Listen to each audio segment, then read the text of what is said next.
اعوذ باللہ من الشیطان الرجیم بسم اللہ الرحمن الرحیم اللہم صلی علی محمد وعلی آل محمد کما صلیت علی ابراہیم وعلی آل ابراہیم انک حمید مجید اللہم بارک علی محمد وعلی آل محمد کما بارکت علی ابراہیم وعلی آل ابراہیم انک حمید مجید۔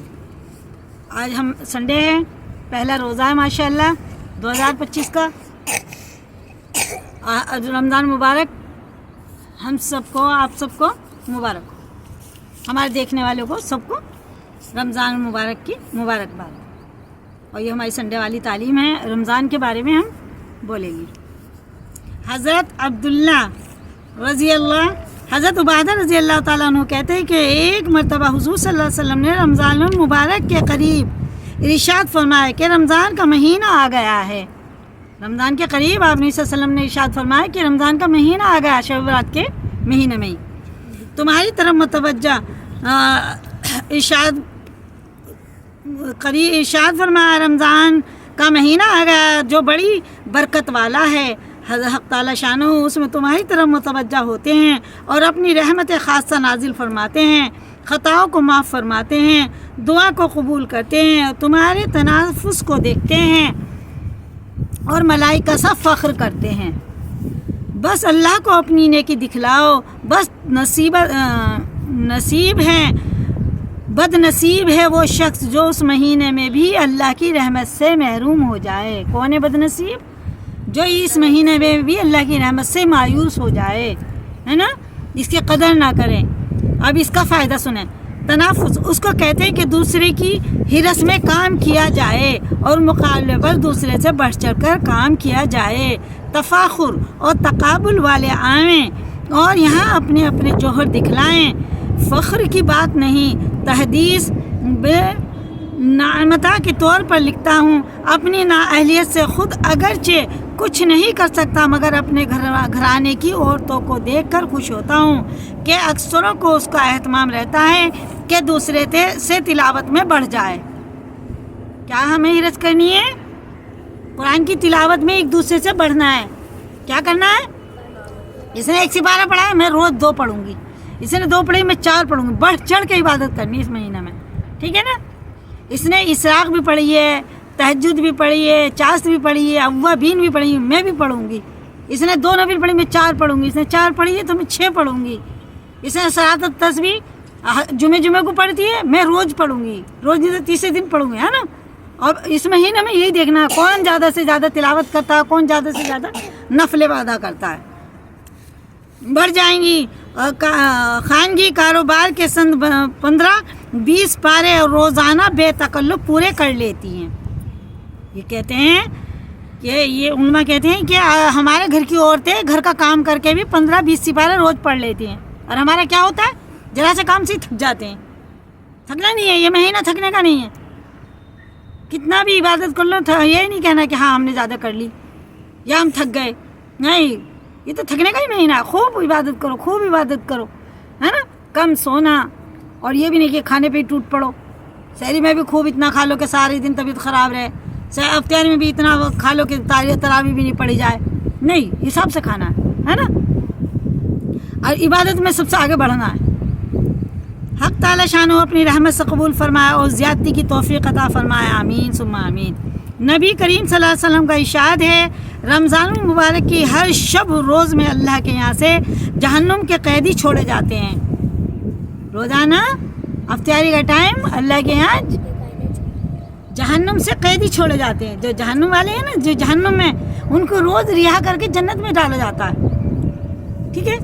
جنت کے دروازے پورے مہینے کھلے رہیں گے اور جہنم کے بند ہیں، پورے مہینے جہنم کے دروازے بند ہیں اور جنت کے کھلے ہوئے ہیں۔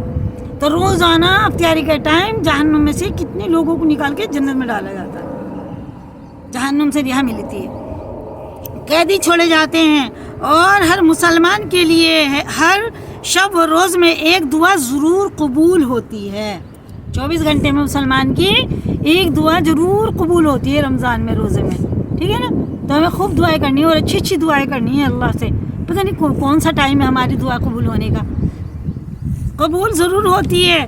بہت سی روایت میں روزے دار کی دعا کا قبول ہونا وارد ہوا ہے.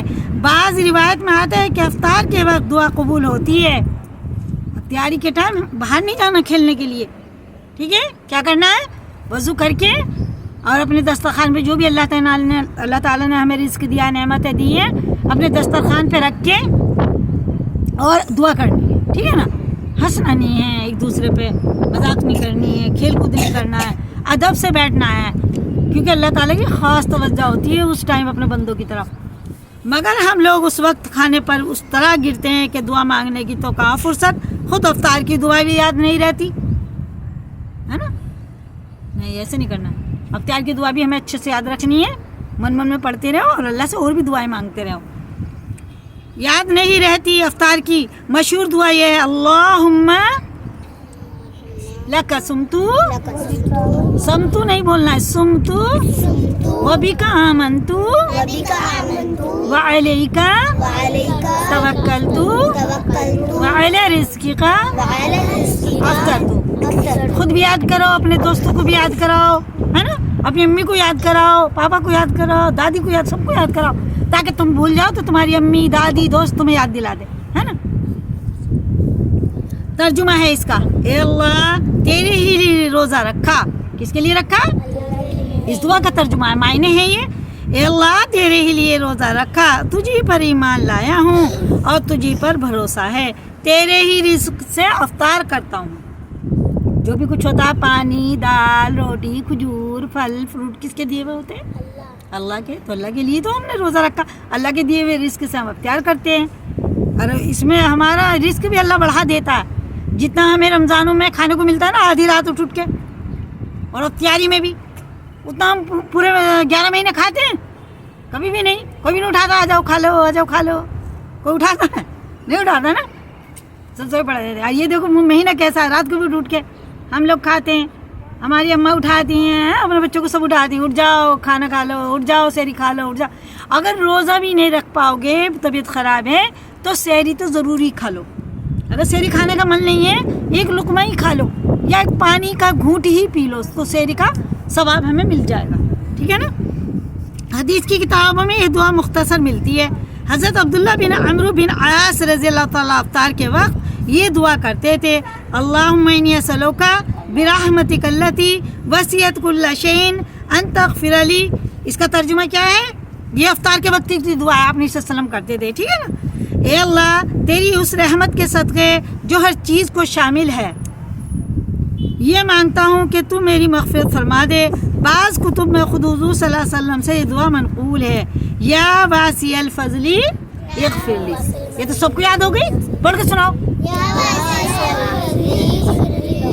یہ اثر سے مغرب تک ہمیں پڑھنی ہے نا. کام کرتے رہو اور منہ سے پڑھتے رہو, یا واسع الفضل اغفر لی, ہے نا. یاد رکھنی ہے پکی. یہ تو پہلے یاد کرا دی میں نے تمہیں, سب کو یاد ہے. اب اس کا ترجمہ سنو, اے وسیع عطا والے میری مغفرت فرما. اور بھی متعدد دعائیں روایات میں وارد ہوئی ہیں, مگر کسی دعا کی تخصیص نہیں. اجابت دعا کا وقت ہے, اپنی اپنی ضرورت کے لیے دعا فرمائیں, یعنی اکٹھے ہو کے کریں, الگ الگ اپنی دل میں دعا کریں, ہے نا. یاد آئے تو اس سیاکار کو بھی شامل کر لیں, یہ جنہوں نے کتاب لکھی وہ. اور سائل کا حق ہوتا ہے کہ وہ کہ, ہے نا. اب ہے دوسری حدیث, حضور اقدس صلی اللہ علیہ وسلم کا ارشاد ہے کہ 3 آدمیوں کی دعا رد نہیں ہوتی, اللہ تعالیٰ ضرور قبول کرتا ہے. کن کی؟ 3 آدمیوں کی دعا ضرور قبول ہوتی ہے. ایک روزے دار کی دعا افطار کے وقت, جو کوئی روزے سے ہے نا, اور افطاری کے وقت جب دعا کرتا ہے اللہ سے, افطاری کے وقت خوب دعا کرنی ہے ہم کو. دوسری عادل بادشاہ, جو انصاف کرنے والا بادشاہ ہے, اس کی دعا قبول ہوتی ہے. دوسری عادل بادشاہ کی دعا. تیسرے مظلوم کی, جس کو حق تعالی شانہ بادلوں سے اوپر اٹھا لیتے ہیں اور آسمان کے دروازے اس کے لیے کھول دیے جاتے ہیں, اور ارشاد ہوتا کہ میں تیری ضرور مدد کروں گا, گو کسی مسئلہ سے کچھ دیر ہو جائے, چاہے وہ کافر ہی کیوں نہ ہو, اللہ تعالیٰ مظلوم کی دعا ضرور قبول کرتے ہیں. آسمانوں پہ اٹھا لیتے ہیں, اس کو بادلوں سے اونچے اٹھا لیتے ہیں, اور اللہ تعالیٰ کہتا ہے کہ چاہے بھلے تھوڑی دیر ہو جائے لیکن تیری دعا ضرور قبول کروں گا. یہاں یہ نہیں کہ مسلمان کی نہیں, اگر ہم نے کسی غیر مسلم کو بھی ستایا ہوگا, اس کی بھی اللہ بہت جلدی سنتا ہے. 3 لوگوں کی سنتا ہے. کس کی؟ روزے دار کی، افطار کے وقت، عادل بادشاہ کی، اور تیسرے مظلوم کی. ٹھیک ہے نا. اور اب فائدہ در منشور میں حضرت عائشہ رضی اللہ سے نقل کیا گیا ہے جب رمضان آتا تھا تو نبی صلی اللہ علیہ وسلم کا رنگ بدل جاتا تھا اور نماز میں اضافہ ہو جاتا تھا اور دعا میں بہت عاجزی فرماتے تھے اور خوب غالب ہو جاتا تھا. دوسری بات میں فرماتی ہیں کہ رمضان کے ختم تک بستر پر تشریف نہیں لاتے تھے. ہمارے نبی صلی اللہ علیہ وسلم اللہ کے خوف سے لرزتے تھے، ڈرتے تھے، خوب اللہ سے دعائیں کرتے تھے. حضرت عائشہ رضی اللہ تعالیٰ عنہ فرماتی ہیں کہ آپ نے صلی اللہ علیہ وسلم پورے رمضان اپنے بستر پہ ہی نہیں آتے تھے. دن میں روزے، رات کو عبادت، دن میں روزے، رات کو عبادت، ہے نا. ایک روایت میں ہے کہ اللہ تعالیٰ شان رمضان میں عرش کے اٹھانے والے فرشتوں کو حکم فرماتے ہیں کہ اپنی اپنی عبادت چھوڑ دو اور روزے داروں کی دعا پر آمین کہا کرو. بہت سی روایت سے رمضان کی دعا کا خصوصیت سے قبول ہونا معلوم ہوتا ہے اور یہ بے تردد بات ہے کہ جب اللہ کا وعدہ ہے اور سچے رسول کا نقل کیا ہوا ہے تو اس کے پورا ہونے میں کچھ تردد نہیں. لیکن اس کے بعد بھی بعض لوگ کسی غرض کے لیے دعا کرتے ہیں مگر وہ کام نہیں ہوتا تو اس سے یہ نہیں سمجھ لینا چاہیے کہ وہ دعا قبول نہیں ہوئی، بلکہ دعا کے قبول ہونے کے معنی سمجھ لینا چاہیے. 3 باتیں ہوتی ہیں نا دعا میں، کچھ دیر بھی لگ جاتی ہے یا اللہ تعالیٰ ہمارے لیے وہ اس میں فائدہ نہیں ہوتا، اللہ تعالیٰ ہمارے لیے ذخیرہ بنا کے رکھ لیتے ہیں. ٹھیک ہے. نبی کریم صلی اللہ علیہ وسلم کا ارشاد ہے کہ جب مسلمان دعا کرتا بشرط یا قطع رحم یا کسی گناہ کی دعا نہ کرے تو اللہ تعالیٰ شانوں کے یہاں سے 3 چیزوں میں سے ایک چیز ضرور ملتی ہے. ٹھیک ہے نا. اس کی دعا کے بدلے ایک نہ ایک چیز اس کو ضرور ملتی ہے. اسی قدر ثواب اس کے حصے میں حصے میں لگا دیا جاتا ہے. لیکن حدیث میں آیا ہے کہ قیامت کے دن حق تعالیٰ شانو بندے کو بلا کر ارشاد فرمائیں گے، اے میرے بندے، میں نے تجھے دعا کرنے کا حکم دیا تھا، اس کے قبول کرنے کا وعدہ کیا تھا، تو نے مجھ سے دعا مانگی تھی. وہ عرض کرے گا کہ مانگی تھی. اس پر ارشاد ہوگا تو نے کوئی دعا ایسی نہیں کی. اللہ تعالیٰ خود بولے گا کہ میں نے تجھے دعا مانگنے کو کہا تھا، تو نے دعا بھی کی تھی.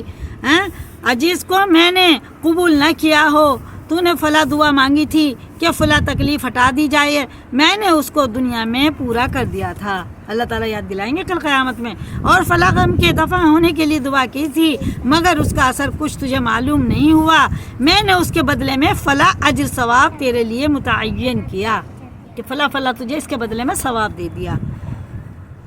حضور اکرم صلی اللہ علیہ وسلم کا حضور اقدس صلی اللہ علیہ وسلم ارشاد فرماتے ہیں کہ اس کو ہر دعا یاد کرائی جائے گی جو بھی دنیا میں ہم نے مانگی ہوگی، اللہ تعالیٰ ساری یاد دلائے گا.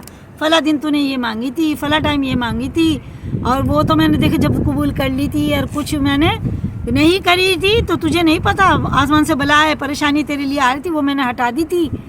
اور کچھ دعا میں نے تیرے لیے دیکھی اٹھا کے رکھ رکھی تھی، پہاڑوں کے برابر نیکی ہوں گی. اور اس کا دنیا میں پورا ہونا یا آخرت میں اس کا عوض بتلایا جائے گا. اس اجر ثواب کی کثرت کو دیکھ کر بندہ اس کی تمنا کرے گا کہ کاش دنیا میں اس کی کوئی بھی دعا پوری نہ ہوئی ہوتی کہ یہاں اس کا اس قدر اجر ملتا. غلط دعا نہایت ہی اہم چیز ہے، اس کی طرف سے غفلت بڑی سخت نقصان اور خسارے کی بات ہے. اور ظاہر میں اگر قبول کے آثار نہ دیکھے تو بد دل نہ ہونا چاہیے. یہ نہ کہنا چاہیے ہماری دعا قبول ہی نہیں ہوتی، ہم کیا دعا مانگے، ہماری تو دعا قبول ہی نہیں ہوتی. اگر ہم نے یہ بات بولی تو ہماری دعا قبول ہوئے گی ہی نہیں، اللہ کرے گا ہی نہیں. جیسا اللہ سے معاملہ کریں گے ویسا ہی اللہ تعالیٰ ہمارے ساتھ معاملہ کرے گا. جیسا اللہ سے ارادہ کریں گے اللہ تعالیٰ ویسا ہی ہمارے ساتھ معاملہ کرے گا. کیا کہنا ہمیں، دعا ہر حال میں قبول ہوتی ہے نا. ہمیں پتہ چلے نہ چلے دعا ہماری فائدہ مند ہی ہوتی ہے، اسی لیے دعا مانگنی ہے. کس ٹائم؟ افطاری کے ٹائم اور سحری کے ٹائم. سحری کے بعد جب ہم فارغ ہو جاتے ہیں نا، نماز سے پہلے دعا قبول ہوتی ہے نا. خوب دعا کریں، یاسین شریف پڑھیں اور دعا بھی کریں. اس رسالے کے ختم پر جو لمبی حدیث آ رہی ہے اس سے یہ معلوم ہوتا ہے کہ اس میں بھی حق تعالیٰ شانو بندہی کے مسالے پر نظر فرماتے ہیں. ہر طرح سے ہمارا فائدہ ہے، دعا مانگنے سے ہمارا ہی فائدہ آتا ہے. قبول ہوئے جب، نہ ہوئے جب، وہ آخرت میں مل جائے گی. جب ہم دیکھیں گے وہاں اتنا فائدہ، ہماری جو دعا دنیا میں نہیں قبول ہوتی اللہ نے ہمارے لیے یہاں ذخیرہ بنا کے رکھ لی، تو ہم کیا بولیں گے؟ اے اللہ جو دنیا میں قبول کرتی وہ بھی نہ کرتا، یہیں مل جاتی ہمیں، یہاں فائدہ ہو جاتا. لیکن آج کیا ہے، ساری ہماری یہیں ہو جائے، یہ سوچتے ہیں نا ہم لوگ. اگر اس کے لیے اس چیز کا عطا فرمانا مسلط ہوتا ہے تو مرحمت فرماتے ہیں، ورنہ نہیں. یہ بھی اللہ کا بڑا احسان ہے کہ ہم لوگ بسا اوقات اپنی نافہمی سے ایسی چیز مانگتے ہیں جو ہمارے مناسب نہیں ہوتی، ہمیں پتہ ہی نہیں چلتا یہ ہمارے حق میں صحیح ہے نہیں، ہم لوگ مانگ لیتے ہیں وہ چیز، لیکن اللہ کو پتہ ہوتا ہے یہ اس بندے کے میرے حق میں صحیح ہے یا نہیں، تبھی اللہ قبول کرتا ہے. مان لو کسی بچے نے چھری لے لی، چھوٹا سا بچہ، اسے تو نہیں پتا اس کے نقصان، چھری لے لی، کیا ہم اس کے ہاتھ میں چھری دیکھ کے چھوڑ دیں گے؟ کتنا بھی بچہ روئے گا چلائے گا ہم اس سے لے لیں گے وہ چھری. ہاں بچے کو تو نہیں اس کا نقصان کا پتہ، ہمیں پتہ ہے. اس کے ساتھ دوسری ضروری اور اہم بات قابل لحاظ یہ ہے کہ بہت سے مرد اور عورتیں تو خاص طور سے اس مرض میں مبتلا ہیں کہ بسا اوقات غصے اور رنج میں اولاد وغیرہ کو بد دعا دیتی ہیں. بہت سی عورتیں ہیں نا ہماری ماں بہنیں، ذرا بچے کچھ کر دیتے ہیں تو انہیں بد دعائیں دیتی ہیں، اور کچھ ہو جاتا تو پھر کون روتا ہے؟ پھر اماں ہی روتی ہیں کہ نہیں روتی ہیں؟ تو سوچ سمجھ کے ہمیں بولنا چاہیے. رمضان کے مہینے میں اللہ نے فرشتوں کو بھی دنیا میں بھیج دیا ہے، جو اللہ کے مقرب فرشتے ہیں، عرش کے اٹھانے والے، عرش کے آس پاس رہنے والے فرشتے، ان کو اللہ نے دنیا میں بھیج دیا ہے. جاؤ میرے بندے، جو بھی منہ سے نکالے آمین آمین بولنا. تو ہمیں اچھی بات منہ سے نکالنی ہے، ٹھیک ہے نا، کیونکہ ہماری ہر بات پہ فرشتہ آمین کہتے ہیں. یاد رکھیں کہ اللہ جل شانہ کے عالی دربار میں بعض اوقات ایسے خاص قبولیت کے ہوتے ہیں جو مانگو مل جاتا ہے. یہ غصے میں اول تو اولاد کو کوستی ہیں، اور جب وہ مر جاتی ہے یا کسی مصیبت میں مبتلا ہو جاتی ہے تو پھر روتی پھرتی ہیں، اور اس کا خیال بھی نہیں آتا کہ یہ مصیبت خود ہی اپنی بد دعا سے مانگی ہے نا. پھر ہمیں یاد بھی نہیں رہتا کہ ہم نے ہی بد دعا کری تھی اپنے بچوں کے لیے، تبھی اتنے بیمار ہیں، تبھی اتنی مصیبت میں ہیں. نبی کریم صلی اللہ علیہ وسلم کا ارشاد ہے کہ اپنی جانوں اور اولادوں کو نیز مال اور خادموں کو بد دعا نہ کیا کرو. کس نے حکم دیا ہے؟ آپ نے صلی اللہ علیہ وسلم کا حکم ہے کہ اپنی اولادوں کو، اپنی خادموں کو، نوکروں کو بد دعا نہ دیا کرو. مبادہ اللہ کے کسی ایسے خاص وقت میں واقع ہو جائے جو قبولیت کا ہے. ہمیں تو نہیں پتہ چلتا کہ وہ کون سا وقت قبولیت کا، اللہ کو پتہ ہے. بالخصوص رمضان المبارک کا تمام مہینہ تو بہت ہی خاص وقت ہے. اس میں اہتمام سے بچنے کی کوشش اشد ضروری ہے. حضرت عمر رضی اللہ تعالیٰ عنہ حضور اقدس صلی اللہ علیہ وسلم سے نقل کرتے ہیں کہ رمضان المبارک میں اللہ کو یاد کرنے والا شخص بخشایا ہے، اور اللہ سے مانگنے والا نامراد نہیں رہتا. ٹھیک ہے، اللہ کو یاد کرنے والا شخص رمضان المبارک میں وہ بخشایا ہے، اور جو دعا مانگتا ہے وہ نامراد نہیں ہوتا. اللہ تعالیٰ اس کی مراد کو ضرور سنتا ہے. مانگو گی دعا، کھیل کود میں نہیں جانا بالکل بھی افطاری کے ٹائم. حضرت ابن مسعود رضی اللہ تعالیٰ عنہ کی ایک روایت سے ترغیب میں نقل کیا ہے کہ رمضان کی ہر رات میں ایک منادی پکارتا ہے. رمضان کی ہر رات میں منادی کرنے والا منادی کرتا ہے اور کہتا ہے، اے خیر کی تلاش کرنے والے متوجہ ہو اور آگے بڑھ. خیر کی تلاش کرنے والے متوجہ ہو اور آگے بڑھ. اور اے برائی کے طلبگار بس کر. برائی کرنے والے بس کر، رک جا. نیکی کرنے والے آگے بڑھ اور نیکی کر، یہ اعلان کرتے ہیں. اور برائی کرنے والے بس کر، اب مت کر برائی. ٹھیک ہے نا. آنکھیں کھول. اس کے بعد وہ فرشتہ کہتا ہے یہاں سے، اوے برائی کے طلبگار بس کر اور آنکھیں کھول. اس کے بعد وہ فرشتہ کہتا ہے، کوئی مغفرت کا چاہنے والا ہے؟ فرشتہ اعلان کرتا ہے کوئی مغفرت کا چاہنے والا ہے. ہر کوئی چاہتا اللہ میں معاف کرے، ہر کوئی چاہتے کہ نہیں چاہتا ہے کہ اس کی مغفرت کی جائے. کوئی توبہ کرنے والا ہے، اس کی توبہ قبول کی جائے. کوئی دعا کرنے والا ہے، اس کی دعا قبول کی جائے. کوئی مانگنے والا ہے کہ اس کا سوال پورا کیا جائے. اس سب کے بعد یہ امر بھی نہایت ضروری اور قابل لحاظ ہے کہ دعا کے قبول ہونے کے لیے کچھ شرائط بھی وارد ہوئے ہیں. ہماری دعا قبول ہوئے اس کے لیے بھی کچھ شرطیں اللہ نے لگا دی ہیں کہ ان کے فوت ہونے سے بسا اوقات دعا رد کر دی جاتی ہے. ٹھیک ہے نا, کچھ باتیں ایسی ہیں ان کی وجہ سے اللہ تعالیٰ ہماری دعائیں رد کر دیتا ہے, سنتا ہی نہیں ہے. من جملہ ان کے حرام غذا ہے کہ اس کی وجہ سے بھی دعا رد ہو جاتی ہے. حرام کا ایک لقمہ بھی ہمارے پیٹ میں چلا گیا تو اس سے بھی اللہ تعالیٰ ہماری نہیں سنتا. کتنے بھی روئیں گے, پیٹیں گے, دعائیں کریں گے, بالکل بھی نہیں سنے گا اللہ تعالیٰ, کیونکہ ہمارے پیٹ میں حرام کا لقمہ ہے. اس سے بچے. نبی کریم صلی اللہ علیہ وسلم کا ارشاد ہے کہ بہت سے پریشان حال آسمان کی طرف ہاتھ اٹھا کر دعا مانگتے ہیں اور یا رب کرتے ہیں, مگر کھانا حرام, پینا حرام, لباس حرام. ایسی حالت میں کہاں دعا قبول ہو سکتی ہے؟ جب ہمارے کپڑے بھی حرام کے ہوں گے, کھانا پینا بھی حرام ہوگا تو ہماری دعا قبول نہیں ہوگی. اللہ تعالیٰ ہم سب کو حرام کھانے, پہننے, اوڑھنے اور پینے سے محفوظ رکھے. اللہ تعالیٰ ہم سب کو حلال روزی عطا فرمائے, ہماری اولاد و نسلوں کو سب کو حلال روزی عطا فرمائے. آمین ثم آمین. مورخین نے لکھا ہے کہ کوفہ میں مستجابت دعا لوگوں کی ایک جماعت تھی. مستجابت دعا یعنی ان کی دعا اللہ تعالیٰ کبھی بھی رد نہیں کرتا تھا. ان کی جیسے ہی ہاتھ اٹھاتے تھے, ایک جماعت ایسی تھی تو ان کی دعا ضرور قبول ہوتی تھی. ٹھیک ہے. جب کوئی حاکم اس پر مسلط ہوتا, اس کے لیے بد دعا کرتے, وہ ہلاک ہو جاتا تھا. جو کوئی حاکم ہوتا تھا, بادشاہ ہوتا تھا, بڑا ہوتا تھا, تو وہ ظالم ہوتا تھا, اس کے لیے ہاتھ اٹھا کے بد دعا کرتے تو وہ ہلاک ہو جاتا تھا. حجاز ظالم کا جب وہاں مسلط ہوا تو اس نے ایک دعوت لوگوں کی بد دعا سے محفوظ, جس میں اس نے ان لوگوں کی دعا وہ کری دعوت. جب وہاں ظالم بادشاہ ایک مسلط ہوا تو اس نے ان لوگوں کی جماعت والے کی دعوت کر دی. وہ لوگ دعوت پہ آ گئے تو اس نے ان ایک دعوت کی جس میں ان حضرات کو خاص طور سے شریک کیا. اور جب کھانے سے فارغ ہو چکے تو اس نے کہا میں ان لوگوں کی بد دعا سے محفوظ ہو گیا. جب ان لوگوں نے کھانا کھا لیا تو کہنے لگا میں اب ان کی بد دعا سے محفوظ ہو گیا, اب یہ میرے لیے بد دعا کریں گے تو ان کی بد دعا قبول نہیں ہوگی. کیا حرام کی روزی ان کے پیٹ میں داخل ہو گئی, ان نے حرام کھانا کھلا دیا ان کو کہ اب میں ان کی بد دعا سے بچ گیا, اب میں نے ان کے اندر حرام کی روزی پہنچا دی ہے.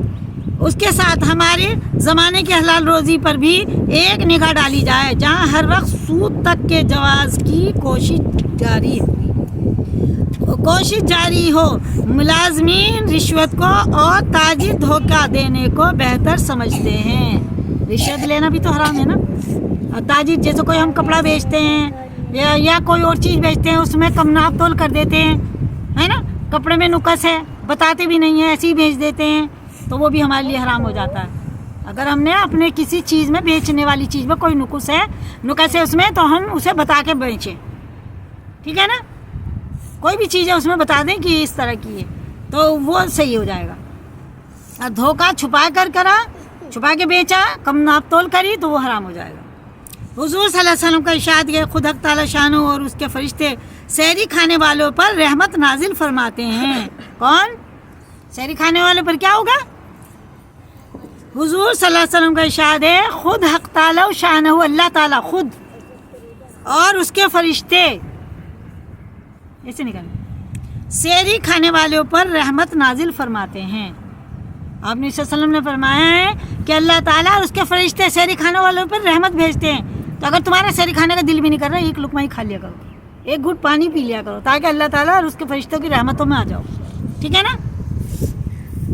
کس قدر اللہ جل شانہ کا انعام احسان ہے کہ روزے کی برکت سے اس سے پہلے کھانے کو جس کو سحری کہتے ہیں امت کے لیے ثواب کی چیز بنایا. ادب سے بیٹھو بھائی, اچھے سے بیٹھ جاؤ. اور اس میں بھی مسلمانوں کو اجر دیا جاتا ہے.